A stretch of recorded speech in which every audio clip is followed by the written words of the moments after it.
এই তো আমি শুদ্ধ কিনে করছে, বুঝতে পারলাম যে আমি তোমাকে কখনো ভুলে যাব না, তুমি আমাকে কখনো ভুলে যাই না। দুজন বাঁচলে একসাথে বাঁচবো, দুজন মিলে একসাথে মরবো।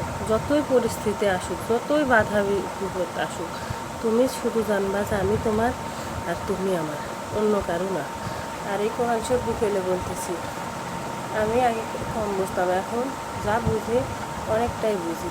কয়দিন বাঁচবো, দুজন একসাথে বাঁচি, দুজন একসাথে থাকি, একসাথে চলি, কী হবে দুনিয়া এরকম। তো তুমি আমাকে কখনো ভুলে যাই না, আমি তোমাকে কখনো ভুলে যাবো না। বাঁচলে দুজন একসাথে বাঁচবো, মরলে দুজন একসাথে মরবো। কে কী বললো না বললো, কে কী বললো না বললো, সেগুলো দেখার বিষয় নেই, বুঝতে পারলা? আমি শুধুই তোমার, একান্তই তোমার, তুমি শুধু আমার, একান্তই আমার।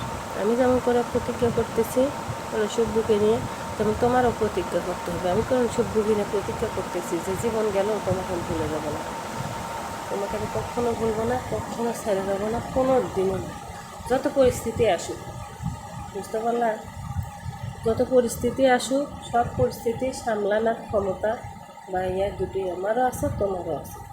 এটা একটা কথা, কখনো যে কোনো পরিস্থিতিতে তুমি আমার হাত ছেড়ে দিও না। সবসময় আমার হাত পাশে থাকবা, সবসময় থাকার চেষ্টা করবা।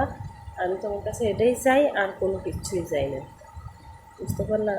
সবসময় যেন দুজন এক সুতা বাঁধা মতন থাকে, এক সুতা যেমন করে বাঁধে সেইভাবে করে থাকতে পারি, বুঝতে পারলা? তুমি আমার, আমি তোমার, বুঝতে পারলা? এইটুকু বলার ছিল। বলতেছে না, ভয় করে কাউকে ভালোবাসা যায় না, সাহস করে কাউকে ভালোবাসতে হয়, মন থেকে ভালোবাসতে হয়। ভয় করলে পারে ভালোবাসা, ওটা ভালোবাসা না, অন্য ক্ষেত্রে ওটা ভয় চলে। আর সাহস করে কাউকে ভালোবাসে, ওটা মন থেকে, হৃদয় থেকে, আত্মা থেকে আসে, বুঝতে পারলে? হুম? হুম। আচ্ছা, ঠিক আছে, ভালো থাকো, সুস্থ থাকো।